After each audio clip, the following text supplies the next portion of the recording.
அனைவருக்கும் வணக்கம். இன்னைக்கு ஜனவரி 29, 2024 திங்கட்கிழமை. தினமணியில் இருக்கிற முக்கியமான நியூஸஸ் என்னென்னு பார்ப்போம். ஜவ்வாது மலையில் கரைகண்டீஸ்வரருக்கு தானம் விட்ட கல்வெட்டு கண்டெடுப்பு. திருப்பத்தூர் அருகே உள்ள ஜவ்வாது மலையில் கரைகண்டீஸ்வரருக்கு தானம் விட்ட கல்வெட்டுகள் கண்டுபிடிக்கப்பட்டுள்ளன. திருப்பத்தூர் தூய நெஞ்ச கல்லூரியில் தமிழ்துறை பேராசிரியர் க. மோகன்காந்தி, தொல்லியல் அறிஞர் ப. வெங்கடேசன், காணி நிலம் மு. முனுசாமி ஆகியோர் மேற்கொண்ட கள ஆய்வில் கிபி 13ஆம் நூற்றாண்டைச் சேர்ந்த கல்வெட்டு கண்டறிந்துள்ளனர்னு தெரிவிச்சிருக்காங்க. அடுத்ததாக டைரக்டாக இன்றைக்கான திருக்குறள் என்னன்றதை பார்த்துருவோம். ஒன்றா உலகத்து உயர்ந்த புகழல்லால் பொன்றாது நிற்பது ஒன்று இல்.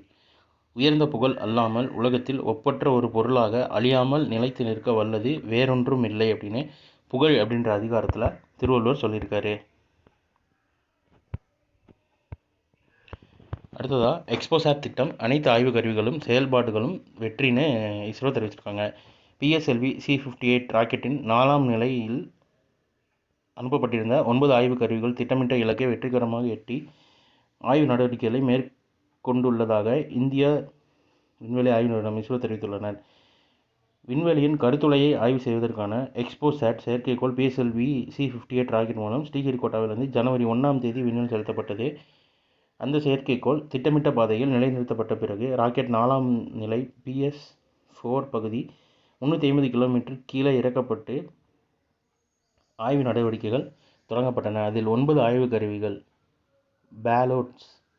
பேலோட்ஸ் நினைக்கிறேன் பொருத்தப்பட்டிருந்தன.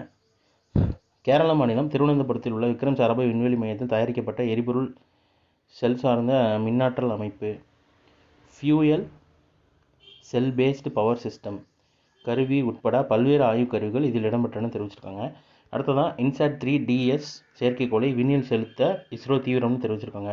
GSLV F-14 ராக்கெட் மூலம் INSAT-3 DS செயற்கைக்கோளை விண்ணில் செலுத்துவதற்கான நடவடிக்கைகள் இந்திய விண்வெளி ஆய்வு மையம் தீவிரமாக கொண்டுள்ளது. வானிலை மாறுபாடுகளை கண்காணித்து பேரிடர் காலங்களில் உதவுவதற்காக இஸ்ரோ சார்பில் INSAT வகை செயற்கைக்கோள்கள் விண்ணில் நிலைநிறுத்தப்பட்டு வருகின்றன தெரிவிச்சிருக்காங்க. அது என்ன பேர், அது எதுக்கு யூஸ் பண்ணுறாங்கன்றதை பார்த்துக்கோங்க.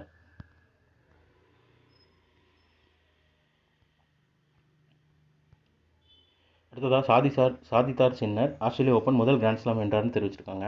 ஆடவர் ஒற்றையர் பிரிவில் ஆஸ்திரேலியா ஓப்பன் டென்னிஸ் போட்டியில் இத்தாலியின் ஜானிக் சின்னர் சாம்பியன் பட்டம் வென்றார். இது அவரின் முதல் கிராண்ட்ஸ்லாம் பட்டமாகவும் தெரிவிச்சிருக்காங்க. சாதனையும் கொடுத்துருக்காங்க.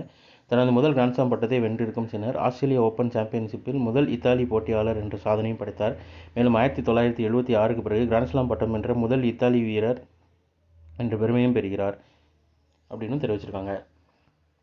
ஸோ இன்றைக்கி என்ன நியூஸஸ் அவ்வளோதான். ஒரு நிமிஷம் இருங்க. மகளிர் இரட்டையர் சாம்பியன் ஆஸ்திரேலியா ஓப்பன் இரட்டையர் பிரிவு இறுதிச் சுற்றில் போட்டி தரவரிசையில் 2ஆம் இடத்தில் இருந்த சீன தைபேவின் சூவை சியோ பெல்ஜியத்தின் எலிஸ் மெர்டஸ் இணை அந்த செட்டுகள்லாம் கொடுத்துருக்காங்க. 11ஆம் இடத்திலிருந்து லாவித்தாவின் ஜெலி ஒரு நிமிஷம் அந்த பேரெலாம் எக்ஸாக்டாக டக்குன்னு வாசிக்க முடியல. வெற்றி கோப்பை பெற்றவங்க பேர் மேலே போட்டிருக்கு பாருங்க.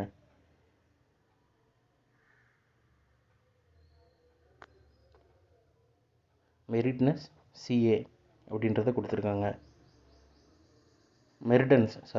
அவங்க பேர் மெரிடன்ஸ் லெஃப்ட் சைடில் இருக்கிறவங்க பேர், ரைட் சைடில் இருக்கிறவங்க பேர் CAன்னு கொடுத்துருக்காங்க. அவங்க சாம்பியன் பட்டம் வென்றதாக சொல்லியிருக்காங்க.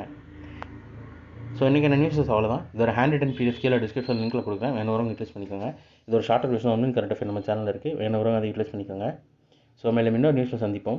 தேங்க்யூ.